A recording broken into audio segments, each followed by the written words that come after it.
Hello everyone, my name is Surabhi Singh और आज मैं आपसे बात करने जा रही हूँ मेटलाइजेशन के बारे में। इसके पहले मैंने आपसे बात की थी डिफ्यूज़न, आयन इम्प्लांटेशन, क्या डिफरेंट टेक्निक क्या थी जिसके थ्रू हम इम्प्योरिटी को ऐड करते थे आपके वेफ़र में। अब जब ये सारी चीज़ें हो जाती हैं तो उसके बाद हम करते हैं मेटलाइजेशन का प्रोसेस। ये बहुत ही इंपॉर्टेंट है, क्वेश्चन आने की पूरी पूरी पॉसिबिलिटी है, तो ध्यान से समझिएगा। वीडियोज़ को प्लीज़ सीरीज़ में देखिएगा जिससे आपके दिमाग में एक पिक्चर बन जाएगी कि वीएलएसआई में आपके वेफर के बाद क्या क्या प्रोसेस होते हैं। तो आज हम बात करते हैं मेटलाइजेशन की, यानी जब आपका डिफ्यूज़न हो जाता है एन और आपके पी टाइप सबस्ट्रेट पे एन का डिफ्यूज़न हो जाता है, सोर्स और ड्रेन बन जाते हैं। तो इस तरीके से जब आपकी जो वेफर है बहुत सारे यहाँ पर चिप एक दूसरे से कनेक्टेड हो जाते हैं, यानी बहुत सारे बीजेटी और मॉसफेट आपके एक वेफर पर रहते हैं, तो उन बीजेटी और मॉसफेट को एक दूसरे से कनेक्ट करने के लिए हमें मेटलाइजेशन की ज़रूरत होती है।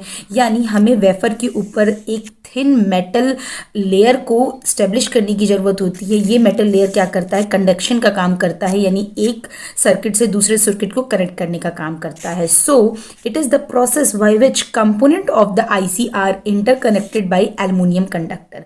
यानी हम एक थिन लेयर डालेंगे और ये जो थिन लेयर हम डालेंगे बेसिकली किसी कंडक्टर की, वो हम किस मेथड से डालेंगे। अगर आपको याद हो, मैंने फिल्म डिपोजिशन भी पढ़ाया था आपको।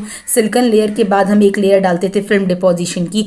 तो सेम इसी तरीके से मेटलाइजेशन के लिए भी हमें यही सारे मेथड यूज़ होते हैं। मेटलाइजेशन के लिए बेसिकली हम chemical vapour deposition and physical vapour deposition को यूज़ करते हैं। फिजिकल वेपर डिपोजिशन में अगर आपको याद हो तो मैंने दो मेथड बताए थे, vacuum and sputtering.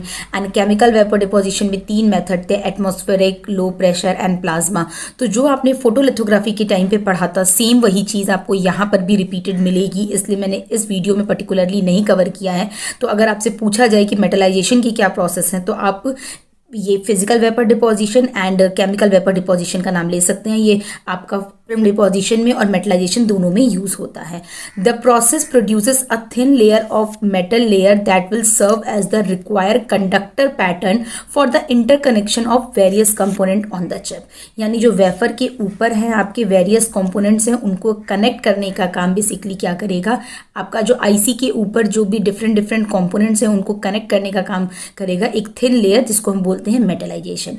With the help of metallisation thousand of the device can be interconnected. जो मैंने आपको बताया, the metal film can be formed by various method like chemical vapour deposition, physical vapour deposition, जो आप पहले की video में पढ़ चुके हैं।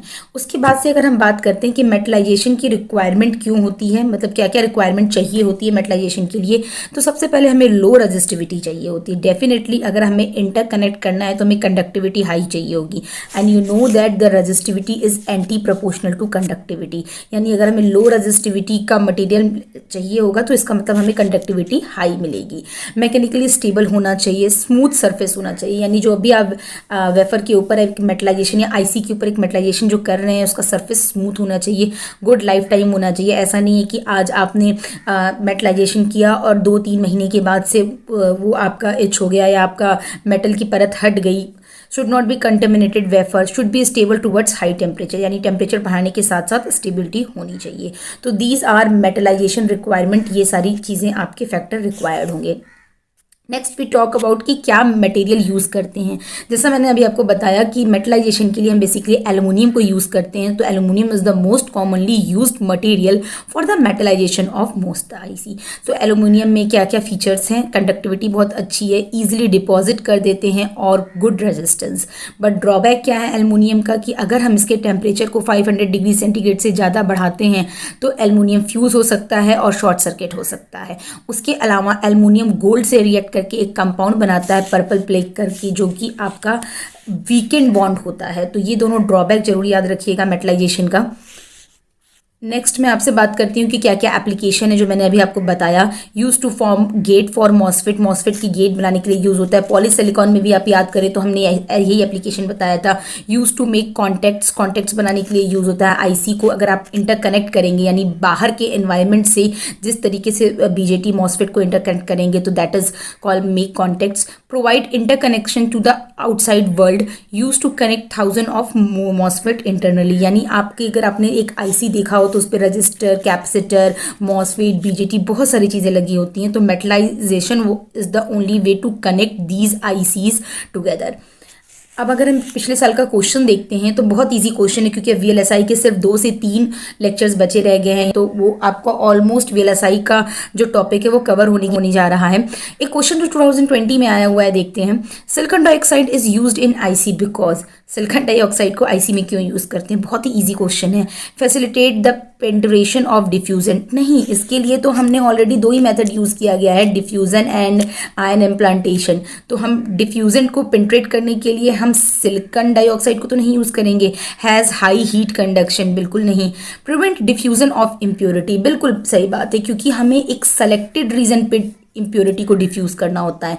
तो हम पहला क्या क्या करते हैं कि हम एक ऑक्साइड लेयर लगा देते हैं, ठीक है। तो हमें जहाँ पर डिफ्यूज़ करना होता है वहाँ के ऑक्साइड लेयर को हम हटाते हैं, तब हम जाके फोटो रेजिस्ट के थ्रू तब हम जाके वहाँ पर डिफ्यूज़ करते हैं। तो हमारा जो सिलिकॉन है, मतलब अगर हम बात करें, आपको याद हो तो बताओ, फोटो रेजिस्ट में पॉजिटिव फोटो रेजिस्ट और नेगेटिव फोटो रेजिस्ट, यानी जहाँ पर ये आपका ऑक्साइड लेयर बचा रहा था वो डोपेंट को डिफ्यूज़ नहीं होने दे रहा था। तो prevent diffusion of impurity actually एक तरीके से इंसुलेटर का काम करता है, कि ना बाहर से कोई कनेक्शन हो सकता है, ना अंदर से कोई कनेक्शन बाहर जा सकता है। तो यहाँ पर ऑप्शन हो जाएगा 3। बहुत ही इजी क्वेश्चन है। कंट्रोल द कंसंट्रेशन ऑफ डिफ्यूजेंट्स, बिल्कुल नहीं। कंट्रोल जो डिफ्यूजन या डोपेंट या इम्प्योरिटी ऐड करना है वो आपका डिफ्यूजन और आयन इम्प्लांटेशन में होता है। तो होपफुली बिल्कुल बेसिक क्वेश्चंस आ रहे हैं आपका जो भी वीएलएसआई से है। जितना अगर आप मेरी वीडियो में कवर करेंगे, मैं पूरी गारंटी देती हूँ कि आपके 2021 और आगे के एग्जाम्स के क्वेश्चन यहाँ से कवर हो जाएंगे। और कोई अगर एक टॉपिक जो बचा रह जाता है, जो मुझे लगता है कि इंपॉर्टेंट है, वो मैं वीडियो के लास्ट में ऐड करूंगी। तो प्लीज़ वीडियो को सीक्वेंस से जरूर देखिएगा। और प्रैक्टिस क्वेश्चंस मैं जल्दी ही लाने वाली हूँ स्टूडेंट, तो प्लीज़ अब टाइम ना वेस्ट करते हुए पर डे आप 10 to 50 क्वेश्चंस प्रैक्टिस की आदत डालिए। Thank you.